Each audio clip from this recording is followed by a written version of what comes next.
I went like 3 different places yesterday. You know, all that anyone's talking about right now is these uniforms. Oh, the stupid uniform. But Alan brought it up unprompted today. And I, of course, immediately jumped in and said I hated him. What? What? Alan. So Alan brings it up. I heard that at the end of his news conference. Like he felt the need to defend them.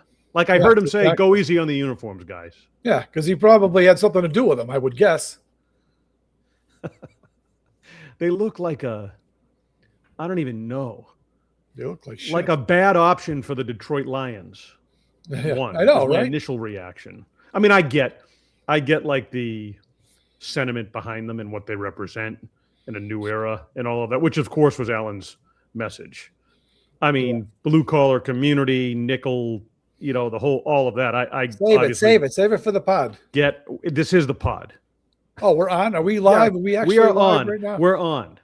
Oh, so no introduction. He's Adam Benini. I'm Sal Mayorana. Right. No, we're changing things up. Look. Okay. You let me worry about the record and all of that, right? You just, comment on the points and write your stories. I'll handle it. Being that we've already started and we're live, he brought it up unprompted at the end of his news conference, and I immediately chimed in. Yeah, I hated him. I was one of the ones that said I hated him because I do. I don't like the way they look. I hate all alternate uniforms, Adam.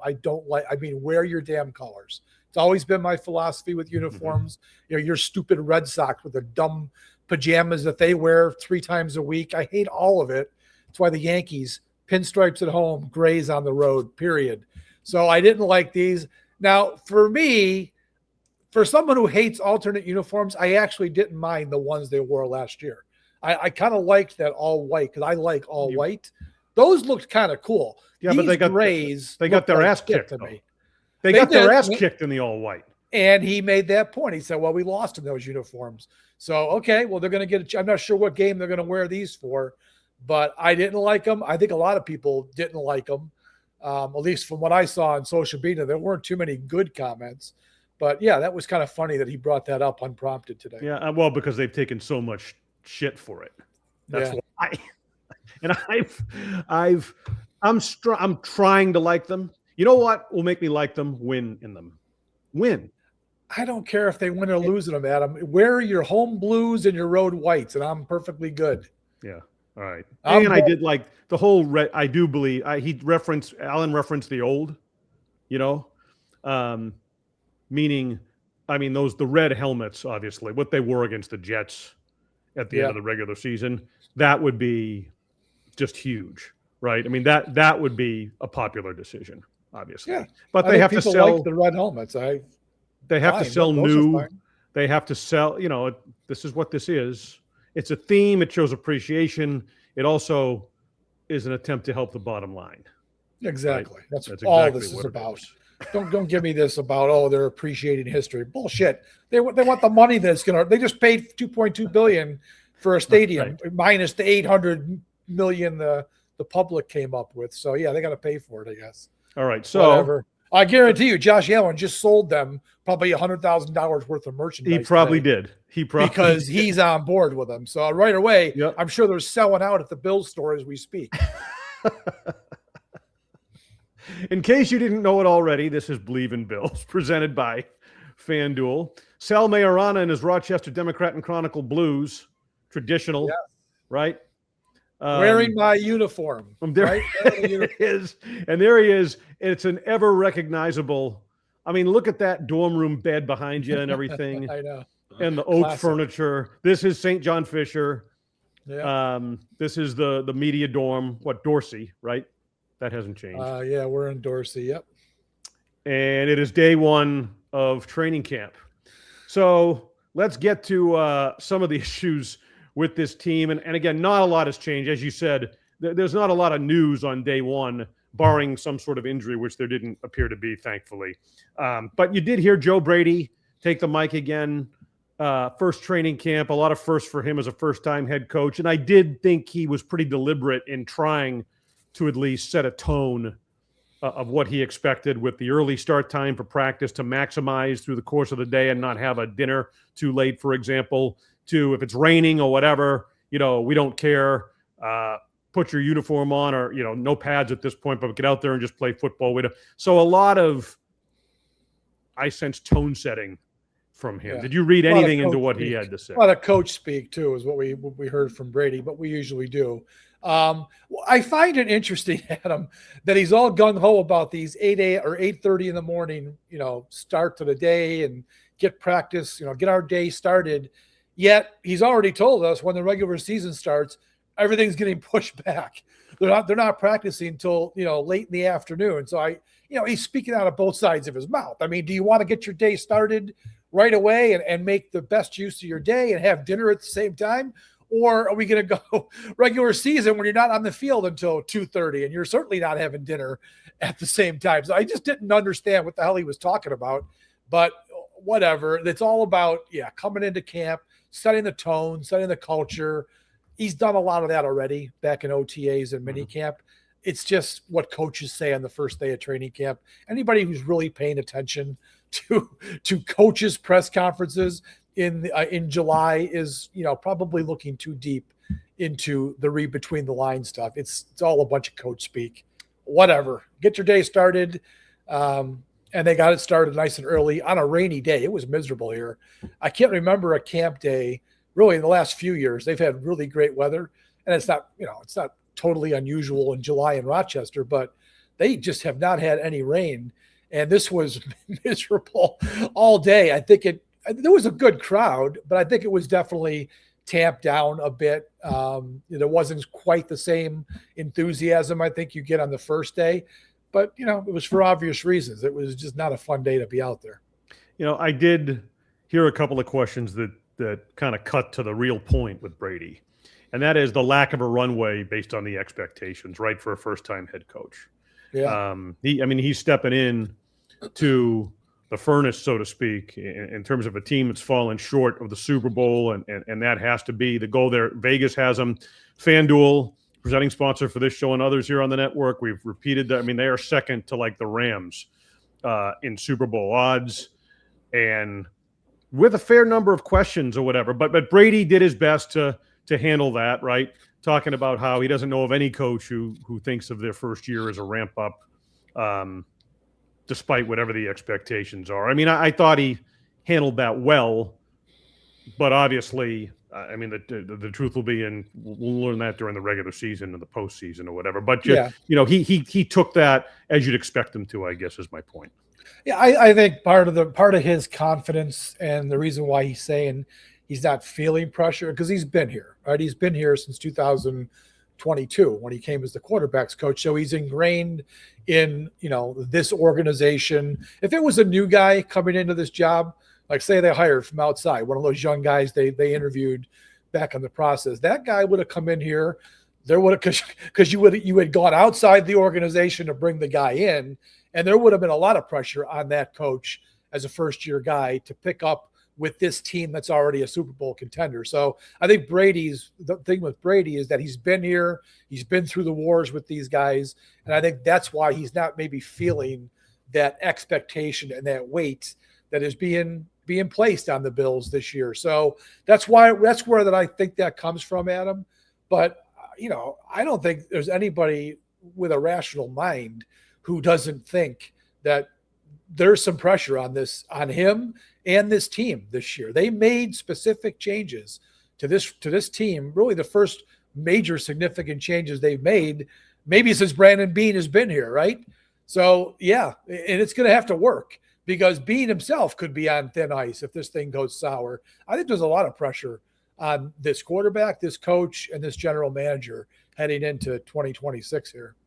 Well, a big reason for them showing confidence is obviously the number 17, Josh Allen. And you heard Brady refer to him as the best football player in the world at some point during his early on in his news conference. I thought an interesting angle on it, if you really want to get into what's new and what's different beyond what Joe Brady has to say or doesn't say at the microphone, is Allen and the offense going against a new defense right now. And I thought there was a window into that in terms of Josh's comments about how, I think you asked the question where so many times, I think Allen knew kind of what the calls were, right? And so it made it easier for him to execute going against that defense repeatedly during the course of practices or whatever in the preseason in preparation. However, now you're getting a new defense, new look, a 3-4 under Jim Leonard.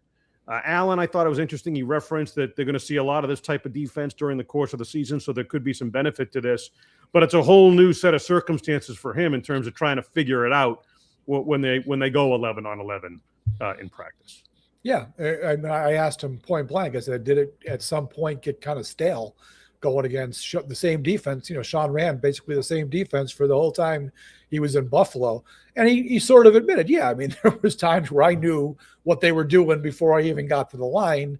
So I think this is a new challenge for them. Now, obviously, they're not out there hitting and tackling and, you know, getting near Josh Allen, but I think they are presenting some different looks, or they're giving him some different fronts. Pressures are coming probably from different angles, you know, whenever they're doing that. So it's probably good for Allen to see a little bit of a different look in these practices. And I think he's right. I mean, a lot of teams, right? What was one of the first things Jim Leonard said way back in February? We're going to be an aggressive attacking defense. Well, a lot of teams are aggressive and attacking, not Buffalo's under Sean McDermott, but most teams like to play aggressive attacking defense.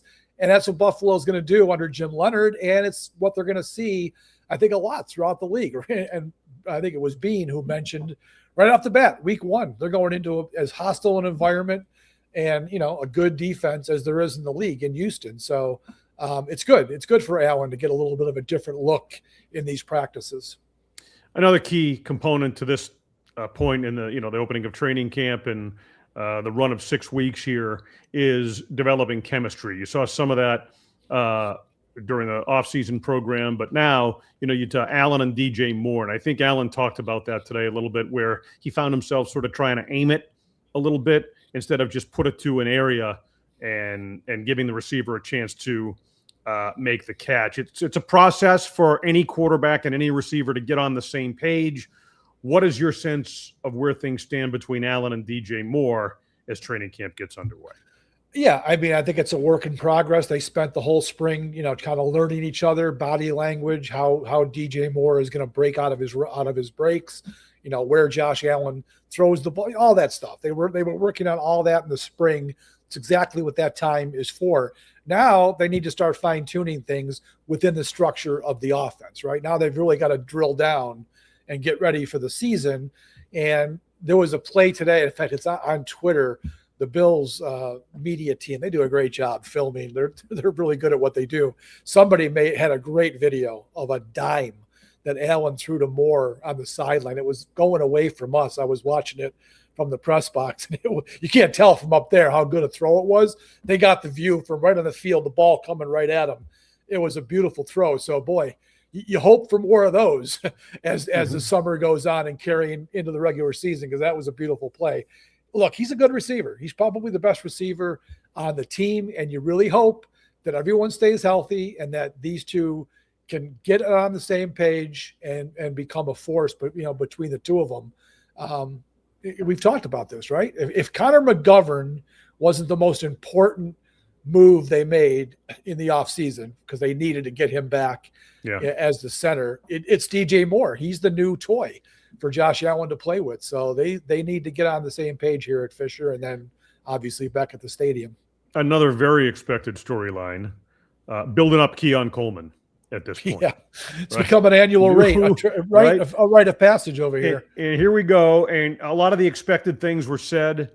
I know Allen threw the ball in his direction deliberately a couple of times today, but I found, you know, Bean said something that I don't necessarily agree with when you guys asked him about that. Or at least I would question, you know, there's obviously the off-field aspect of Keon Coleman, which is the biggie with him. But Bean, in answering that question, kind of said, you know, I didn't have any issues with his on-field. I don't know if that's necessarily true either. I mean, yeah, he should have. This is a guy who hasn't competed for one-on-one ball, you know, 50-50, has not competed effectively for those types of throws.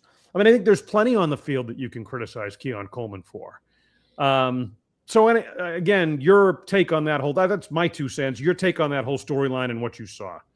Yeah, I mean, look, last year, if you go back and look at the transcripts, you'll see the same quotes about Keon Coleman, how he had a great, if you remember, again, we're going over old history here, but they said at the end of 2024, both Bean and McDermott said, yeah, we didn't like the way he came back from his injury. He needs to improve. Well, they said at the start of training camp last year, oh, what a great offseason program he had. And Keon is dialed in, man. Wait till you see it. And then he gave you nothing outside of the one quarter against Baltimore. He really didn't do much of anything. Now we're hearing the same things all over again. Oh, now the light's gone on. Bean said he thinks he sees the light coming on for Keon. He said that today. Well, I mean, come on. Said the same thing last year. At some point, this kid has to go out and back up all the confidence that these guys have shown in him. Even Allen continues to beat the drum about how Keon is going to be a new player this year. He's going to help them so much. Well, let's see it. Enough talk. He hasn't done anything stupid as far as we know off the field yet. Seems like it was a pretty quiet offseason for him. Well, let's make sure he gets to the meetings on time, and how about showing some production on the field? That would get me convinced that the light has finally gone on for Keon Coleman. You brought this up. You asked the question a number of times today to different individuals. Dalton Kincaid. Right. And, you talked about the offseason move. If it's not Connor McGovern coming back, it's the acquisition of DJ Moore. I think a healthy Dalton Kincaid could potentially, I said that word again, potentially have as big, if not the biggest impact on the success of this passing game as anybody. Yeah. That's what if he's healthy and on the field, what he adds and then what he would open up for others. This is a high pick that he has not realized his potential, has not been durable, has not been able to stay healthy. Don't you agree that, this is a guy who if they're going to succeed this year and meet those expectations, I feel like Dalton Kincaid really has to be a significant part of it. In today's NFL, Adam, it really is becoming obvious. You have to have an impactful tight end.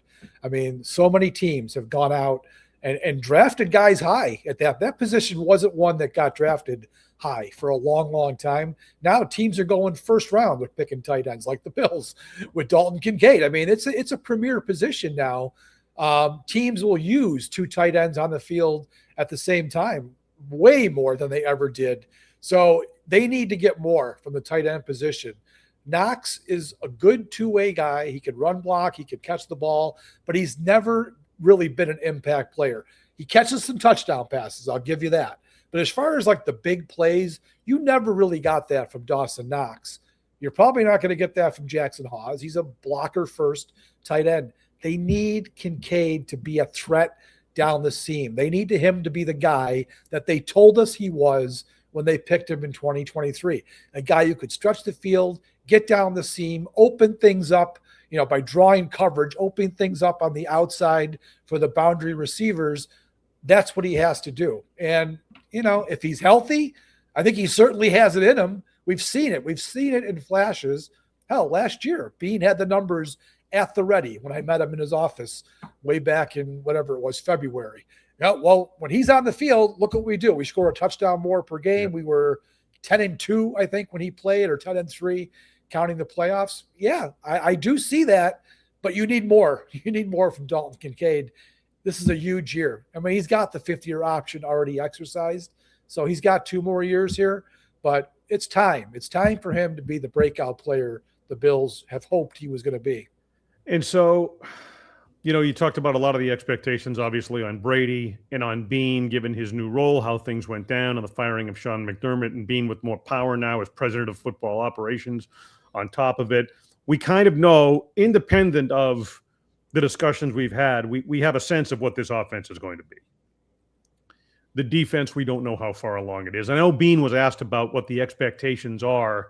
Do you have any sense at all of how ready this defense, what the ramp up under Leonard is going to be, and what the time frame, what's a reasonable time frame to expect? Because I do feel like there's going to be a break-in period that they're going to fall short at times with new people in new places and in a new scheme and all of that. Where do things stand on that side of the ball, as best you can tell? Yeah, they're nowhere near being a finished product. And we've heard Jim Leonard even say that, this first year, next year, you're probably going to see a better version of this scheme, regardless of what the players are, who the players are going to be. It's going to take some time to get everybody on the same page. And we're very early in that process. So it's not going to surprise me at all, Adam, if they get out of the box this year and they struggle on defense. You're going to see, I think, some communication issues at times. You're probably going to see some missed assignments that cause, the one thing that Sean McDermott's defense did, it prevented big killer plays, right? They made you nickel and dime and die by 1,000 cuts. Unfortunately, the Bills did die by those 1,000 cuts too often in the playoffs. But this defense, there's going to be mistakes made, and I'm not quite sure they're going to be as prepared to prevent the big plays if a breakdown occurs. So I think there's going to be a breaking in period.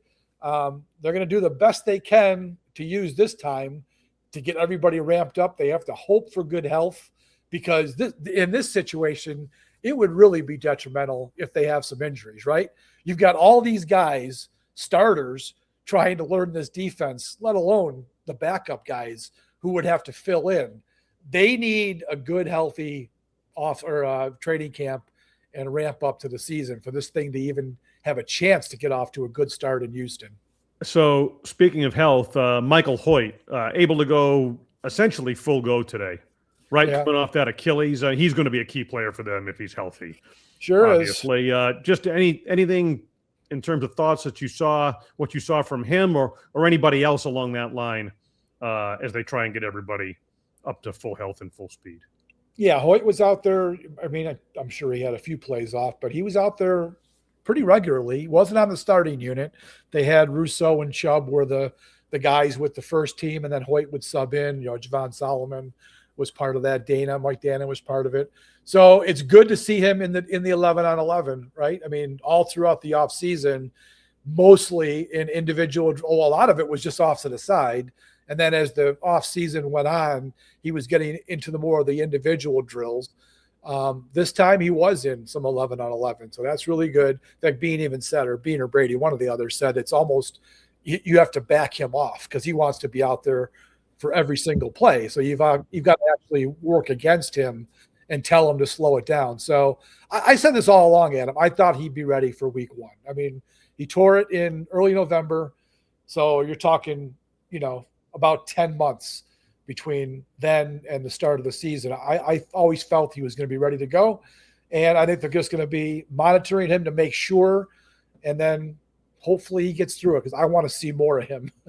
Yeah. He's a great guy. I mean, for our job, he's awesome. So I want him to be available to speak to the media.